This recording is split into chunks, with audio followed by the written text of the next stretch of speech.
ロングボードのプロサーファーとして活動している吉川博香です。今回3年ぶりに世界に挑戦するきっかけとなったのは、今年の春に思いもよらないタイミングで WSL からの招待状のメールが届いたからです。コロナ禍で海外へ出られない間にワールドツアーのポイントを失って世界への挑戦が閉ざされていたと思っていたのですが、その間はアジアでのコンテストもなかったため、アジアの代表に選ばれました。シングルフィンのロングボーダーとしては、夢の舞台であるダクトテープと、ロングボードの聖地、マリブで行われるコンテストへの招待状を前にしたら、もう一度世界に挑戦したいという思いしかありませんでした。初めての世界大会は10代の頃で、コロナ禍になるまでは毎年日本代表としてワールドツアーに参戦し続けてきました。しかし、その様子を映像で伝える機会がなく、一人で戦っているような気持ちになることもありましたが、クラウドファンディングを通して、たくさんのファンの方からパワーをもらった今回の世界への挑戦、その様子をお届けできたらなと思います。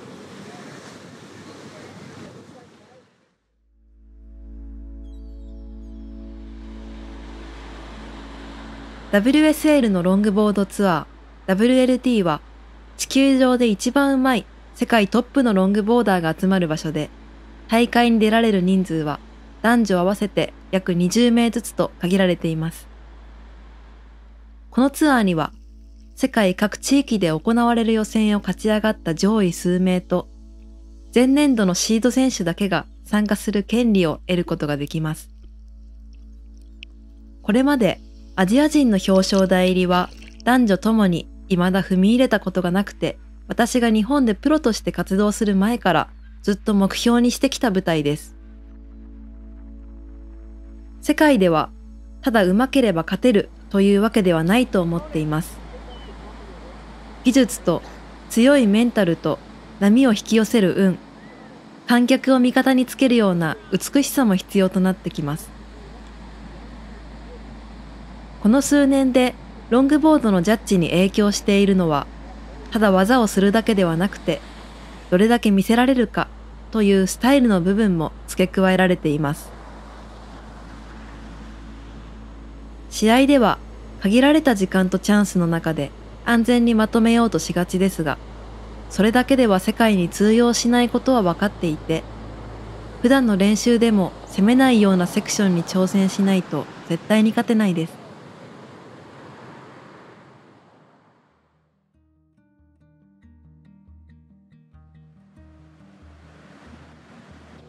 ダクトテープは今回で3度目の参戦ですが、今回の大会は US オープンの中に組み込まれ、ショートボードとロングボードが同じ時期に同じ会場で行うというこれまでにない大会でした。ハンティントンの街を挙げて行うこの US オープンは、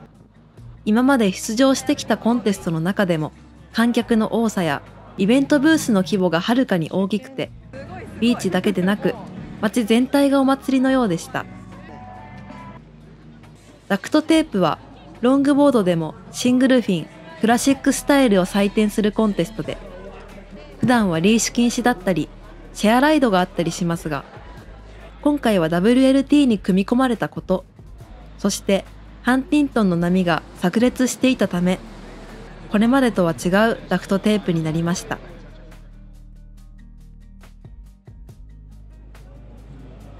私は今シーズン初めての参戦だったため、まさかの予選からの出場となりました。ここまで来て、この予選で負けたら本戦に出られない可能性があるということを前日に知って、このヒートにかける思いはとてつもなく大きいものがありました。ハンティントンの波は映像で見るよりもはるかに癖があって、海全体が動くようなものすごいパワーと、左から右へは強烈なカレント、突然入ってくるセットはピアに当たって、沖に出るタイミングを少しでも間違えたら、ピアに激突するか、サーフボードが真っ二つになるか、そんなクローズアウトコンディションだったので、選手のほとんどが会場で練習しないまま当日を迎えていました。この予選が今回自分の中の一つのキーポイントでした。相手の選手たちも有名なサーファーばかりでしたが、ハードすぎるコンディションに試合中は自分と波だけに集中していて、試合の短い時間の中でどうやって沖に出るか、どの波を選ぶか、このハンティントンの波でどう見せるかだけにフォーカスしていました。そして日本でのコンテストよりスコアが高くついて勝ち上がれたことが何より自信になりました。この後ラウンドアップしても仕組み上、必然的にシード組と戦うことになるので、世界チャンピオンのホノルアとは何度も戦うことになります。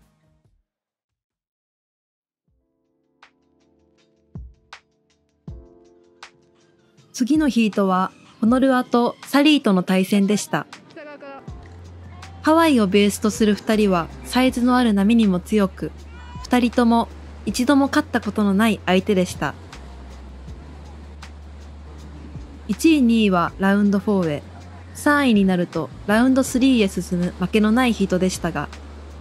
パワーのある波とカレントの強いハンティントンの波で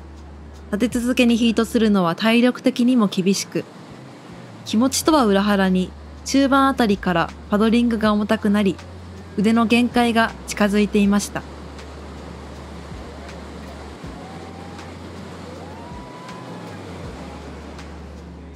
なんとか1位2位に入ってジャンプアップしようと、1秒も気を抜かず全力を出し切ったヒートでしたが、結果2位で進むことができました。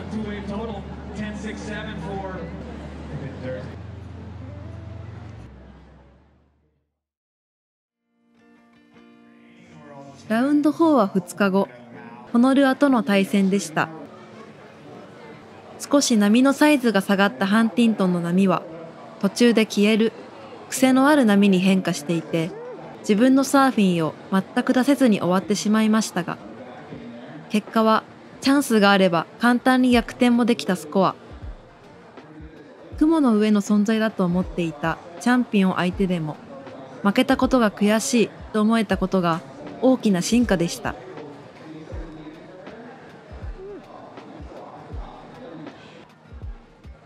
この大会、どのヒートも海の中ではすごく冷静で、ハードなコンディションの中でも、ピエの上やビーチにたくさんの人が観戦しているのが沖から見えて、観客の声も聞こえていました。この数年間、世界の舞台で戦っていない自分が、どこまで通用するのか不安になることもありましたが、技術もメンタルも世界に少し近づいている気がして手応えを感じました。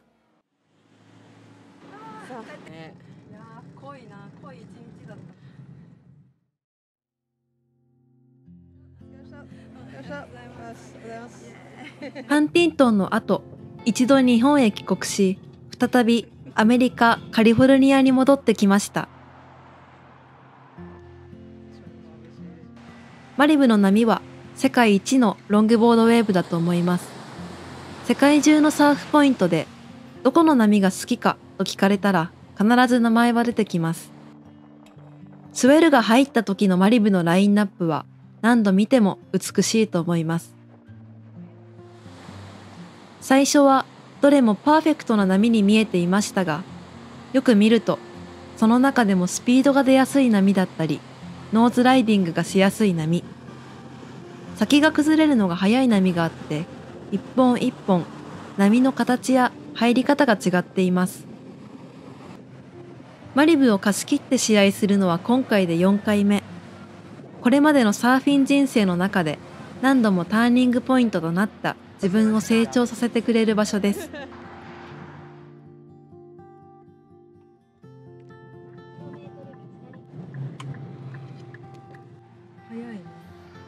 マリブはいい波といっても、どこでもノーズライディングやターンができるわけではなくて、アウトとミドルに一つずつ、波質と波の向きが変わる難しいセクションがあります。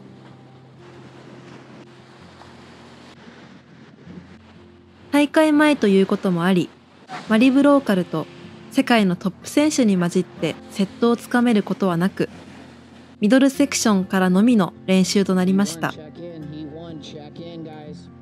セットを乗るポジション、沖からのライディングは本番で試しながら調節していくことになりました。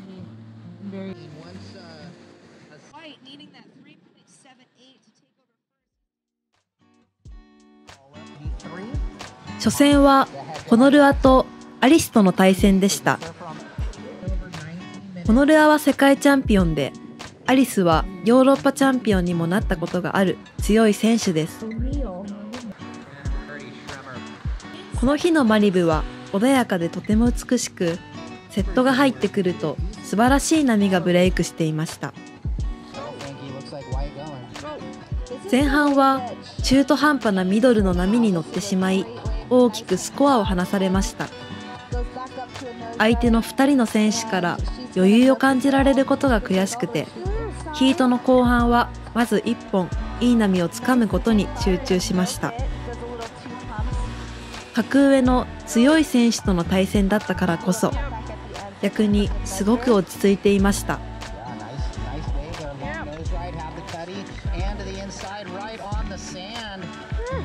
5分から10分に一度、大きなセットが入ってきているタイミングを逃さないように、マリブのアウトを見つめていました。その時は不思議と波が来るような気がしていて、波に乗れれば自分のライディングができると思うほど落ち着いていて、時間がゆっくりと進んでいるように感じました。プライオリティを持った後半、そのヒートで一番のいい波が目の前に来た時は、ただただいい波に乗れることが嬉しかったです。砂浜でゼッケンを返す時に、放送で3位から2位への逆転のコールが流れました。アリスに勝ったのは初めてでした。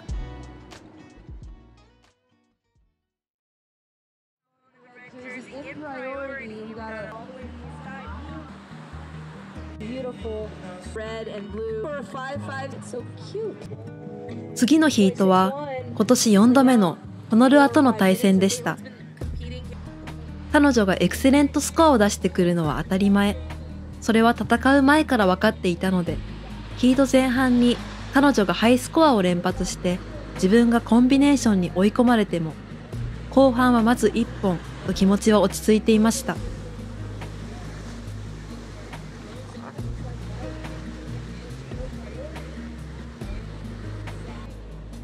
ホノルアのテイクオフの位置やノーズの角度、ライン取り、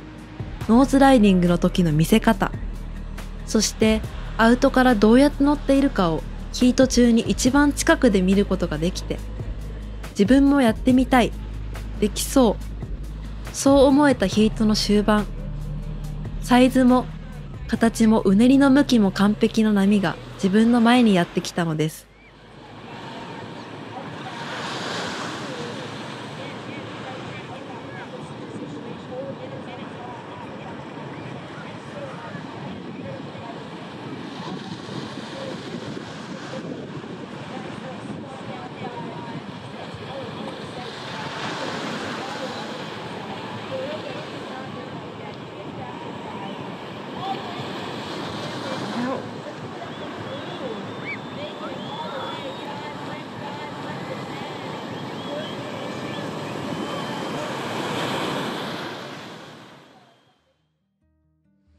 この極上のマリブで、これまでの自分をはるかに超える演技ができました。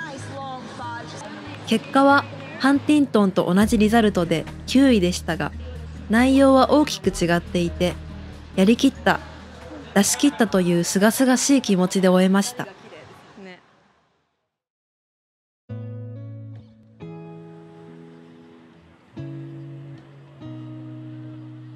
世界への挑戦を振り返ってみると、自分が成長できたのは最高峰の舞台に立ち、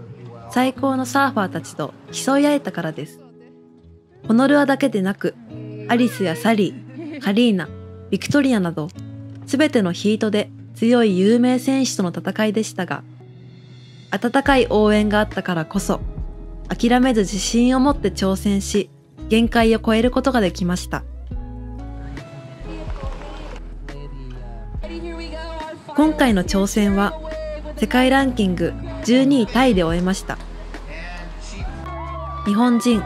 アジア人にとって初の表彰台へ向けた新たなスタートとなります。